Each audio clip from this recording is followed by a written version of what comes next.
মই ৰূপজ্যোতি আপোনালোকলৈ লৈ আহিছোঁ এক বিগ ব্ৰেকিং নিউজ। অসম আৰক্ষীৰ সন্মুখতেই ফাউণ্ডাৰগৰাকী ইছলাম উদ্দিন আৰু কিং আৰক্ষীৰ লোকে কামত নিয়োজিত কৰিলে শিশু শ্ৰমিক। হোজাই জিলাত দেখা গৈছে আৰক্ষীৰ সন্মুখতে নিয়োজিত কৰা হৈছে কিছুমান শিশু শ্ৰমিকক।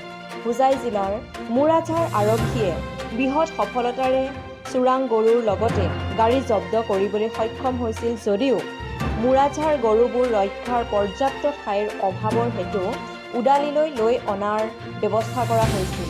কিন্তু পৰিতাপৰ কথা এই যে জব্দকৃত গৰুসমূহ উদালিলৈ অনাৰ সময়তে দুটা গৰুৰ মৃত্যু হয়। উল্লেখ্য যে এই জব্দকৃত গাড়ীৰ পৰা গৰুসমূহ নমোৱাৰ বাবে মুৰাঝাৰ আৰক্ষীৰ সন্মুখতে নিয়োজিত কৰা হৈছিল কিছুমান শিশু শ্ৰমিক। মই চৰকাৰে শিশু লেবাৰক মানে মানা কৰিছে, সেইটো সময় যে আপোনালোকে ইয়াত শিশু লেবাৰ লগাই কাম কৰি আছে আজি দেখিলোঁ। এইটো আমি ক'ব নোৱাৰোঁ, এইটো আমি গৰুৰ ফাউণ্ডৰ মালিকক চন্দাই দিছোঁ। মালিকে যোন মানুহ লগাইছে লেবাৰ লগাইছে আপোনালোকৰ সন্মুখতে দেখিলোঁ এনেকুৱা।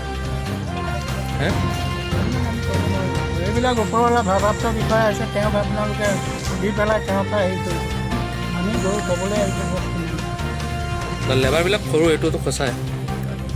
এইবিলাক আজি আহোঁতে দেখা পালোঁ সৰু সৰু ল'ৰা দি পেলাই পুলিচ প্ৰশাসনে গাড়ীৰ পৰা গৰু নমাই।